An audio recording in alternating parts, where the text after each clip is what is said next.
بسم الله الرحمن الرحيم والصلاة والسلام على رسول الله عليه أفضل الصلاة والسلام. النهاردة هعمل أجنحة مشوية جميلة جميلة روعة روعة روعة، ما شاء الله كانت زي العسل. جيبوا الأجنحة كبيرة. يعني تقولي للي بتجيبي منه أنا عايزة أجنحة كبيرة. في ساعات بوبا بيذبحوا أمهات للبني وكده فبتبقى الأجنحة. دول ما شاء الله 2 كيلو وحسب عدد افراد الاسره بتاعتك، يعني انت شوفي انت بقى بتحتاجوا ايه. جميع البهارات، بصي بصل بودر، توم بودر، بابريكا، نص معلقه كاري، ربع معلقه شطه، انا مش بحب الشطه كتير. بصلايه مبشوره، ممكن ميه البصل بس انا قلت يا البصله مش يعني هتاثر. وايه تاني احنا قلنا؟ وملح وفلفل وايه تاني؟ ما صلي على النبي. قبل ده كله احسن بقى مكون تحطيه الزعتر. يا لهوي على جمالها النهارده في الزعتر. روعه روعه روعه، والريحه طالعه عليها بخار كده، طالع عليها بريحه الزعتر جميل. جميله. ومعلقتين صلصه وحطيت خل. مش عندك صلصه ولا خل حطي كاتشب. وحبه ميه صغيرين كده وبتدوبي بقى المكونات. وتوابل اللي هي بقى جوز الطيب والحبهان والقرنفل والكلام ده كله انا بطحنهم وبعملهم ميكس بهارات كده على بعض في برطمان لوحده. وقرفه وجنزبيل. كل البهارات اللي عندي بحطها. اربع كده يعني معالق صغيره. بتنزلي بقى بدي تتبل شويه كده الاجنحه.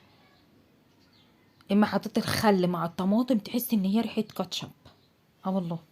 الخل هينزل ده حلو بصراحه. مزز وطعمه حلو، انما دوكا تركيزه قليل وبيبقى عامل زي الميه. الانواع التانية يعني. بتسيبها بقى تتبل كده شويه. تشرب من التتبيله بتاعتها، وهي اصلا طبيعتها الفراخ عادت كلها طريه. لان في ناس بتربي تربيات بيتي وبتبيعها للمحلات. وفي محلات نفسها بتربي بيتي برضو. يعني بتربي عندها وتبيع. فبتبقى الفرخه طريه وحلوه كده، مش شاده زي زمان ايام ما كانت بتبقى في المزارع.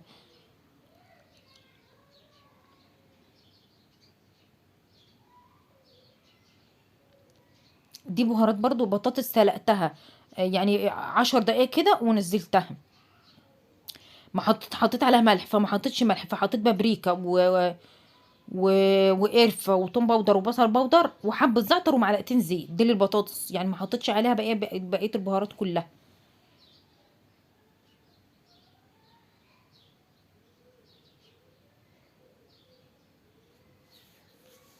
الزيت هيمسك معاك التتبيله، بيخليها تمسك في البتاع، في البطاطس. انت بقى لو البطاطس دي نوعها مرمل يبقى هي فوره واحده واطفي وهي تكمل في الفرن. عشان في ساعات بتبقى مرمله كده بتستوي بسرعه تنهري. انا مش عايزه اولطها بالمعلقه عشان مش هحريها برضو. معلقه الزيت اهي، وانا جبت كمان معلقه.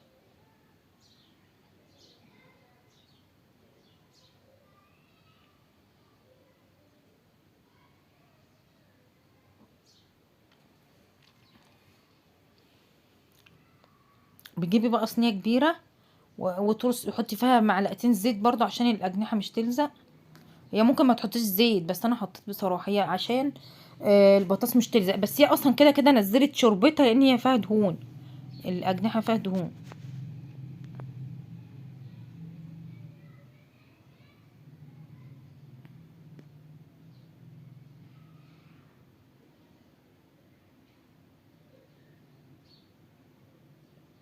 رصيتها بقى كلها كده جنب بعضها. وما رضيتش ادمر الصوص، نزليه برضو. كده كده دول اللي هيسووا معاكي الاجنحه، بدل ما تزودي ميه يبقى دول هيسووا معاكي الاجنحه. انت بقى ما تعملي زي ما انا عملت. ما تحطيش زيت في الطاسه في الصينيه. كده كده هي هتنزل دهونها. دخلناها بقى الفرن الغاز عشان الصينيه دي مقاس كبير مش هتخش الفرن البوتاجاز. انت بقى عايزه تعملي في صاج، تعملي في صينيه، اللي انت عاوزاه اعملي. بتسخني الفرن شويه بعد كده بتخلي النار وسط. هي مش هتاخد معاكي 10 دقايق لان الاجنحه طريه ومتاخدش وقت. ما شاء الله جميل. بطاطس نشفت ازاي وجميله. ومنعصه بهارات كده ريحتها حلوه، وريحه الزعتر طالع على الاكل جميل. كنت حاطاها على فرن البوتاجاز بوريها لكم. ما شاء الله جميله جميله. انا ما رضيتش يعني اخلي الصوص يمشي. يعني انشفها على الاخر، خليت فيها طراوه كده. ده طعمه جميل الصوص ده. حرام نرميه بهريز، والبطاطس شاربه منها وجميله، يعني كله ما جيش ربع كوبايه.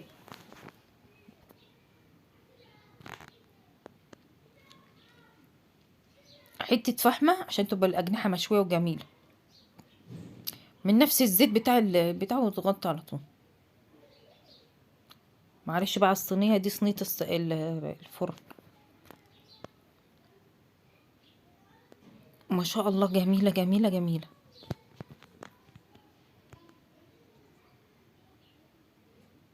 انا كمان كنت مستعجله عشان نودي بوديها السنتر، كنت انا طلعت لكم في طبق ووريتها لكم، بس هي والله جميله. وده خيار مخلل، كنت انا مخلله يعني قيمه برطمان نوتيلا كده، الخياره بحالها انا مقطعاها بس عشان ناكلها. وتنقي الخيار الرفيع مش الكبير، يقعد معاكي مسافه كبيره بقى. ما شاء الله، اكله جميله وخفيفه وسهله وبسيطه، ومش مكلفه قوي، بس والله طعمها جميل، احسن من الفراخ الكبيره، احسن ما تجيبي فراخ الصدور، يعني بتبقى مكتله وكده، وفي ناس كتيره ما بتحبهاش ليه مش عارفه. ده الاجنحه بتبقى انعم حته في الفرخ، وبعد كده الوراك اللي بعديها يعني النعوميه. ولايك وشير واشتراك في القناه وتفعيل زر الجرس.